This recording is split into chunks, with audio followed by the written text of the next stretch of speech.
People who have been stalked. What's your story? It began with objects in my apartment slightly out of place. A chair nudged an inch from where I left it. A window cracked open that I was sure I'd closed.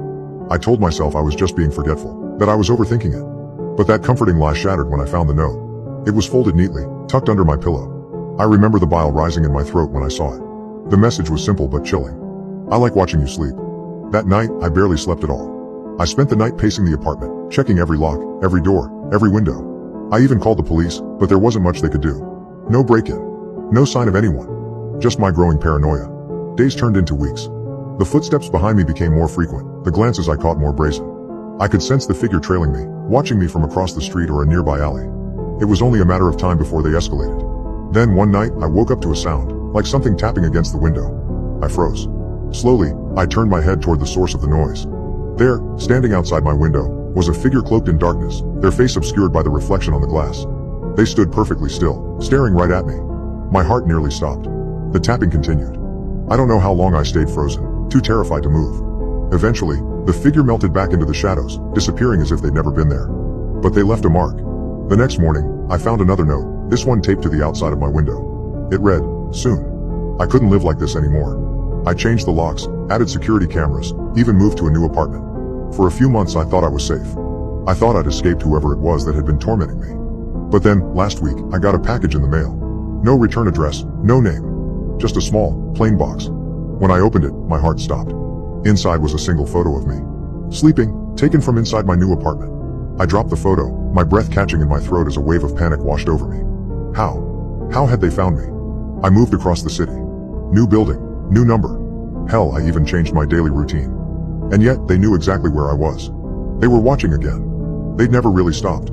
I immediately called the police, but like before, they said there wasn't much they could do. A single photograph wasn't enough to track anyone down. I begged them to send someone over, at least to check the area, but the officer on the line spoke to me with the same rehearsed sympathy. They didn't understand the severity of this. How could they? I barely slept that night again.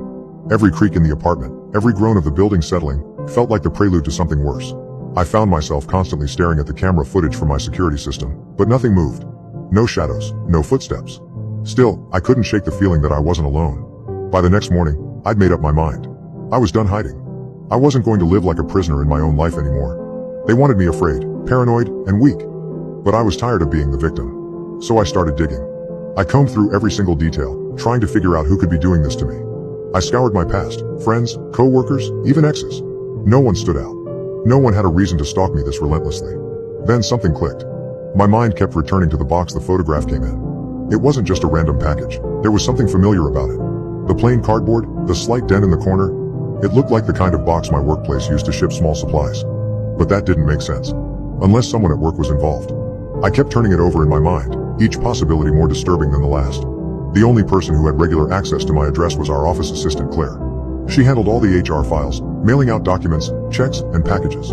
She was quiet, unassuming, but friendly. Almost too friendly, now that I thought about it. Always lingering just a bit longer than necessary. Always asking questions that seemed innocuous at the time but now felt like prying. Was it her? Could she really be the one behind all of this? I felt sick just thinking about it, but I needed answers. I started paying more attention to her at work, watching her every move like she had been watching me. And then I saw it. One afternoon, she was at her desk, typing away, and there, on her computer screen, was a video feed. A feed from my security cameras.